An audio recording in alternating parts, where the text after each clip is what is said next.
rounds of fireworks on July 4th signal the celebration of our nation's birthday. But for our furry friends, it can be a terrifying, overwhelming, and hazardous condition. But thankfully, I am joined by Hannah Green from the North Airline Animal Hospital, and she is going to help keep our pets safe this year. Thank you so much, Doctor, for being here today. Thank you so for what are having some me. of those challenges that some of our animals may face on that day?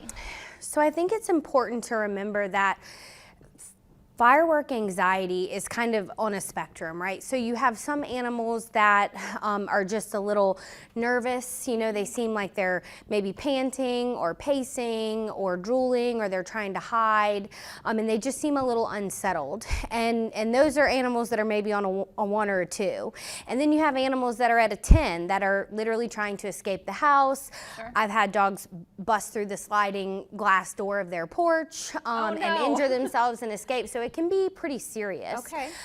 So I think it's also important to remember, you know, from their perspective, we have the ability to look at the calendar and we know that July 4th is coming up and we're going to expect some fireworks. They have no clue. All they know is they're sleeping soundly in their bed, and then all of a sudden, boom, all these bangs and loud noises and vibrations, and they can hear way better than we can. And so it's very scary for them. And so I think that's important to remember. Okay, and go ahead and tell me what people should do to help alleviate some of those. Is there any type of medications or anything that you suggest that can make this a little bit more bearable for our friends? Yeah, so like I said, if you have animals that are, you know, maybe a 1 or a 2, they're just a little nervous, maybe panting, or maybe it's just disrupting their sleep, you can try to distract them by, you know, closing the curtains, maybe turning on some music or the TV, or, you know, cuddling them close in a room that maybe isn't as loud.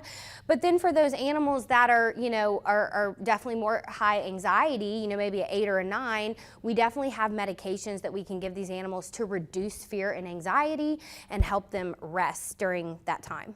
Okay, how important is it for our animals to have collars right now? Is a lot of them get out during this time and then people are like taking them to shelters or posting on social media like, whose animal is this? Yes. What can you Now is speak to definitely this? the time, if your animal does not have a microchip and you have time or the ability to get to your veterinarian. Microchip takes 3 seconds for us to implant, yes, and that's permanent identification.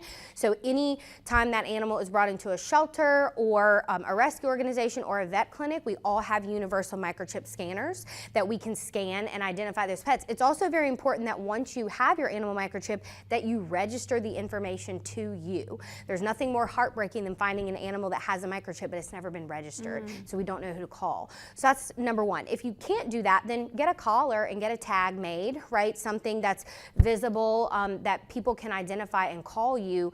People just, I think they forget, and these animals will try to escape because they're so afraid. And then they get lost. Sure. And what should we do? What should we do if all of a sudden we realize that our animal is gone? What is our immediate steps? What should that be? Well, fortunately in this day and age of social media, we do have Lost Pet Facebook pages, Lost Pets of Bossier, Lost Pets of Shreveport, that are really active, and you can post a picture of your pet to these websites, neighborhood apps, you know, trying to just get the message out there with pictures of your animals that they're missing. I think also a lot of people are aware that animals, you know, try to run away during thunderstorms, during fireworks, and so, you know, you may have people that are kind of aware of that and looking out. So the important thing is to make sure your pet has identification, whether that be a collar or tag or something permanent like a microchip.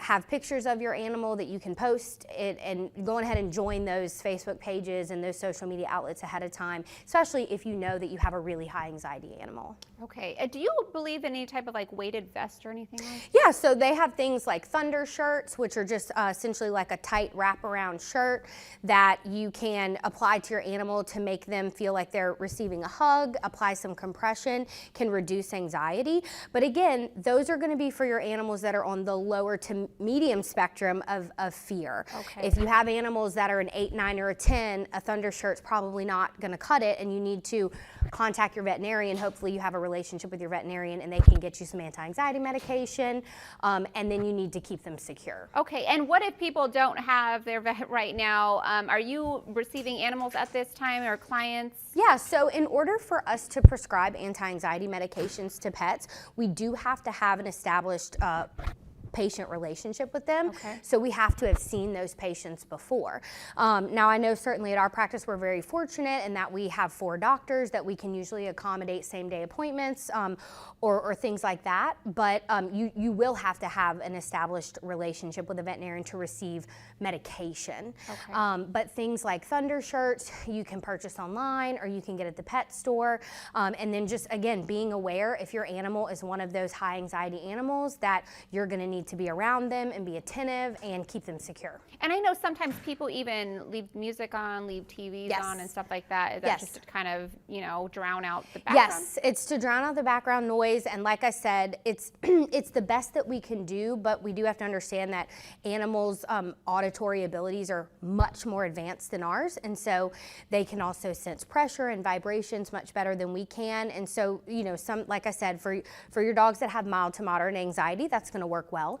Okay. So that's an option. Well, thank you so much for being here today, for sharing your expertise with us and all of our audience to let them know what we can expect with our animals and what we should be doing. I appreciate you being here today. Yeah, absolutely.